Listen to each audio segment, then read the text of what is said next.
A Lei da Vida, de Jack London. O velho Coscocho ouvia ansioso. Enfraquecida a visão, aguçara-se o sentido da audição, e o menor ruído penetrava a luminosa inteligência oculta sob a testa encanecida, já desiludida das coisas do mundo. Ah, Sitkunturra esbravejava com os cachorros, metendo-os nas rédeas. Sitkunturra, sua neta, estava ocupada demais para perder tempo pensando no velho avô abandonado na neve, solitário, sem esperanças. Tinham que desmontar o acampamento. Esperava a longa trilha e o dia curto recusava-se a durar um pouco mais que fosse. Chamavam-na a vida e os seus misteres, não a morte. E ele estava agora às portas da morte. Por um momento, essa ideia encheu o velho de pânico e fê-lo esticar a mão trêmula e paralítica sobre o pequeno feixe de lenha seca ao seu lado, certificado de que, em verdade, lá estava. Recolheu a mão ao calor das pelícias e pôs-se à escuta. O rangido dos couros semicongelados contava-lhe que o abrigo de pele do veado do chefe estava a ser desmontado e enrolado num pacote portátil. Era o seu filho, o chefe, forte e valente, cabeça da tribo e poderoso caçador. Enquanto as mulheres ocupavam-se com a bagagem do acampamento, ele elevava sua voz, ralhando com elas pela sua vagarosidade. O velho Coscoche aguçou os ouvidos. Era a última vez que ouviria aquela voz. Lá e agora o abrigo de Ginhu e o de Tusken. 7, 8, 9, restavam somente o do sacerdote. Pronto, começavam a desmontá-lo. Podia ouvi-lo gemer enquanto o acomodava no trenó. Uma criança chorou e a mãe embalou-se com sons guturais. O pequeno Kulti, pensou o ancião, uma criança irritadiça e fraca. Morreria logo, talvez, e... sobre a cova na tundra gelada, empilhariam pedras para afugentar os lobos. No fim, que importava? Mais uns anos, no máximo, e a barriga, ora cheia, ora vazia, a morte esperava, sempre faminta. Que seria aquele som? Os homens amarrando as correias dos trenós, apertando-as. Ouvia-os agora, logo não mais os ouviria. Os chicotes zuniram entre a cachorrada. Como latiam, que raiva lhes inspirava a estrada e o trabalho. Largaram, um após o outro. Foram os trenós mergulhando no silêncio. Partiram, tinham desaparecido da sua vida e ele enfrentaria a sua última hora de amargura. Não, a neve esboreou-se ao peso de um mocassim. Um homem estava ao seu lado. Sobre a sua cabeça desceu uma carinhosa mão. O seu filho era bondoso a este ponto. Lembrou-se de outros anciões, cujos filhos não tinham tido a coragem de deixar partir a tribo. Mas o seu filho tivera. Divagou então pelo passado até que a voz do moço o fez voltar. "Está tudo bem?" perguntou. O velho respondeu: "Sim, tudo está bem." "A madeira ao seu lado", continuou o jovem, "e o fogo está forte. Amanhã está cinzenta e começou o frio. Vai nevar. Já está a começar." "Sim, percebo que já está a nevar. O pessoal da tribo vai depressa. As suas cargas são pesadas e os estômagos estão murchos de falta de comida. O caminho é longo. Eles apressam-se. Agora eu vou. Está tudo bem?" "Sim, está bem. Eu sou como uma folha do ano passado, presa de leve ao galho. Ao primeiro vento que der, eu cairei." Minha voz ficou igual de uma mulher velha. Os olhos não mostram mais o caminho aos meus pés. Eles são pesados e eu sinto-me cansado. Está tudo certo. Inclinou a cabeça em sinal de aprovação até que o último ruído da neve pesada desapareceu e certificou-se de que o seu filho ia longe. Então a sua mão estirou-se depressa para a madeira. Era tudo o que restava entre ele e a eternidade que o reclamava. Por fim, a medida da sua vida era um punhado de gravetos. Um a um alimentariam o fogo, e assim, passo a passo, a morte acercar-se-ia. Quando o último graveto tivesse esgotado seu calor, o gelo começaria a ganhar forças. Primeiro sofreriam os pés, depois as mãos. O entorpecimento vagarosamente iria subindo das extremidades do corpo. A cabeça cairia nos joelhos e ele repousaria. Era fácil. Todo homem tem que morrer. Não se queixava. Era o modo de ser da vida e estava certo. Nascera perto da terra vivera, e aquela lei não era para ele nenhuma novidade. A lei da carne. A natureza não é bondosa para com a carne. Não tinha a menor consideração por aquela coisa concreta chamada o indivíduo. O seu único interesse eram as espécies, a raça. Esta era a mais profunda abstração de que a bárbara imaginação de Koskos se sentia capaz, e a ela se agarrou firmemente. Os exemplos abundavam na própria vida: o aparecimento da seiva, a verdura do broto, a queda da folha amarela. Nisto se continha toda a história. A natureza preparava o homem para um determinado fim. Cumprindo ou não, morreria do mesmo jeito. A natureza não se importava, pois havia muitos obedientes exclusivamente neste assunto, que viviam para sempre. A tribo de Kokush era muito velha. Os anciões que conhecera ao nascer lembravam-se de ter visto outros na sua meninice. Em verdade, a tribo vivia e mantinha-se pela obediência de todos os seus membros, desde o passado remoto, de origens desconhecidas. Eles não entravam em linha de contra, meros episódios. Passavam como nuvens no céu de verão. Também ele era um episódio e logo se teria acabado. A natureza não se importava, estabelecia uma tarefa para a vida e impunha-lhe uma lei. A tarefa era a perpetuação da espécie, a lei, a morte. Uma donzela era criatura bonita de se ver, peito largo e forte, primavera na alma e luz no olhar. Ainda não cumprira a sua tarefa. Depois aumentava o brilho dos olhos, o passo apressava-se, tornava-se confiada com os rapazes até então tímidos e trazia-lhes inquietação. Cada vez mais cresceu sua beleza e melhor era o seu aspecto, até que algum caçador, incapaz de se conter por mais tempo, levava para sua casa, a trabalhar e cozinhar para ele, para se tornar a mãe dos seus filhos. Com a chegada dos descendentes, a beleza ia murchando, os membros arrastavam-se e atrapalhavam, os olhos enfraqueciam e escureciam, e somente os netos se compraziam perto das faces murchas da velha, ao lado do fogo. Terminara a tarefa.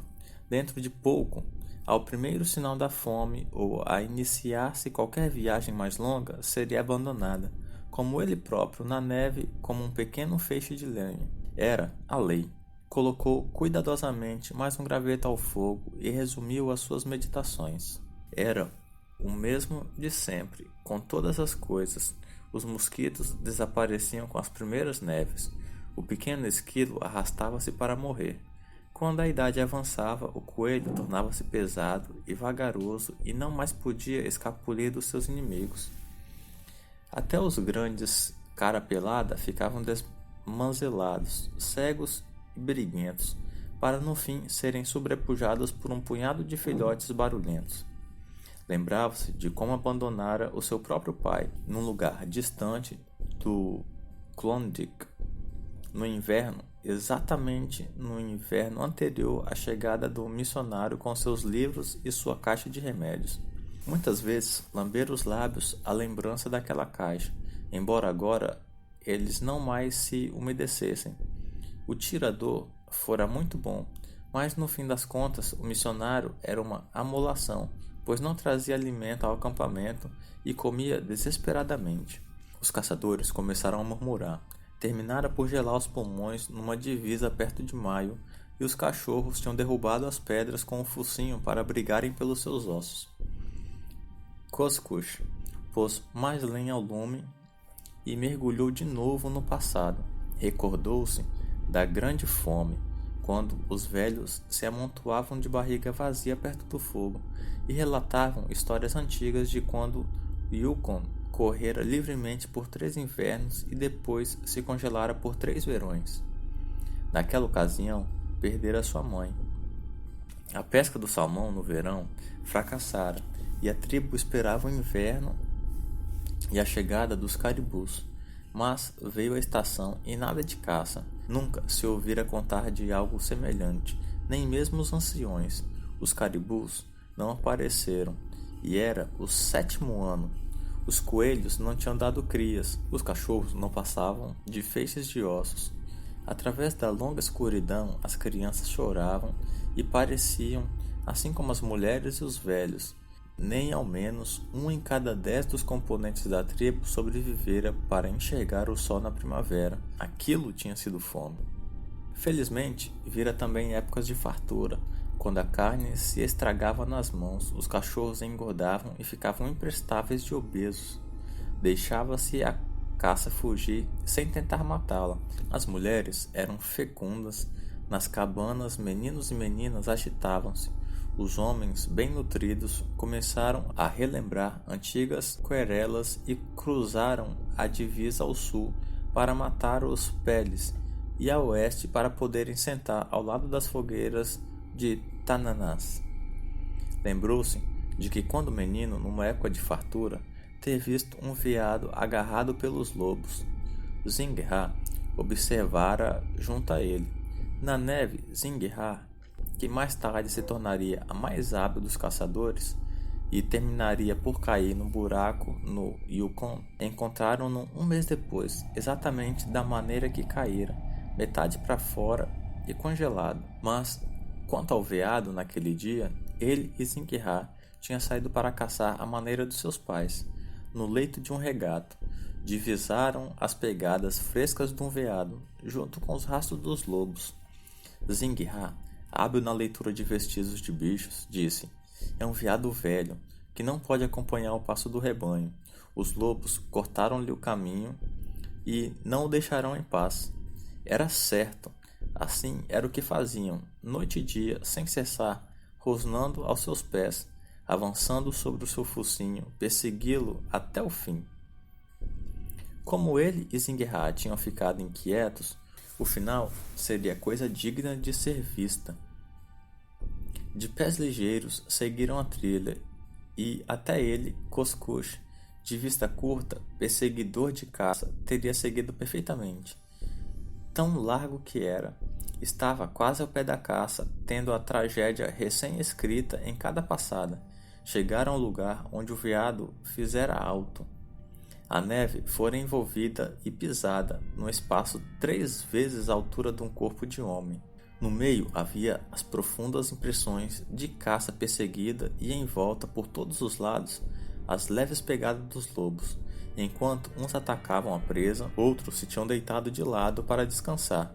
A impressão dos seus corpos na neve era nítida, como se deixada um momento antes.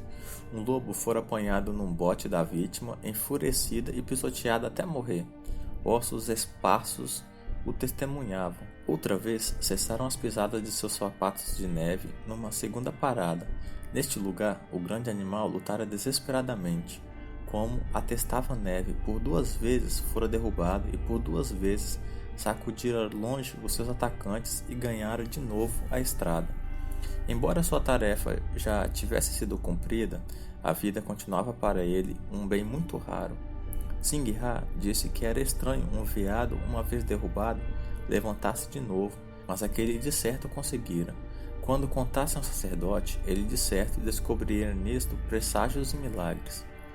Chegaram ao ponto em que o veado conseguira escalar a margem e fugir para a mata, mas os inimigos caíram-lhe por detrás até que ele se voltou e deu-lhes em cima, comprimindo 2 contra a neve. Era evidente que a pressa estava ao seu alcance, pois os outros lobos nem os tocaram. Mas 2 pausas, breves um tempo e muito perto uma da outra. Agora o rastro estava sangrento, e as largas passadas do grande animal tinham encurtado e ficado sujas. Aí ouviram os primeiros sons da batalha, não a gritaria retumbante da caçada, mas latidos curtos que denotavam luta encarniçada e dentes mordendo a carne. Contendo a respiração, Zinghá atirou-se na neve e arrastou consigo Kokush, que no futuro seria chefe da tribo. Juntos apartaram os galhos inferiores de um pequeno pinheiro e espiaram. Viram então o fim. Aquele quadro, como todas as impressões da mocidade, estava ainda nítido em seus olhos enfraquecidos. Observaram o final tão vivamente como naquele tempo longínquo. Kokush maravilhava-se com isto, pois nos dias subsequentes, quando era chefe dos homens e o principal dos conselheiros, praticava grandes atos e tornou o seu nome uma maldição na boca dos Peles, para não mencionar o homem branco que matara.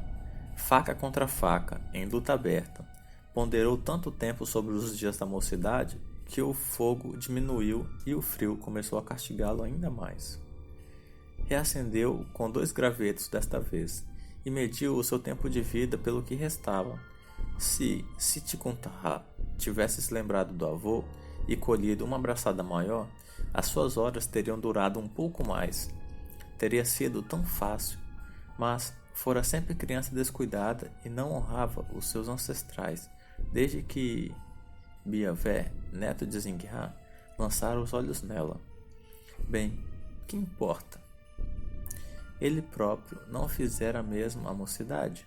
Por um momento, ouviu o silêncio. Talvez o coração de seu filho se abrandasse e voltasse com os cães para levar o seu velho pai com a tribo, onde o caribu abunda e a sua gordura é muita. Aguçou os ouvidos, o cérebro irrequieto por um momento e fez uma pausa.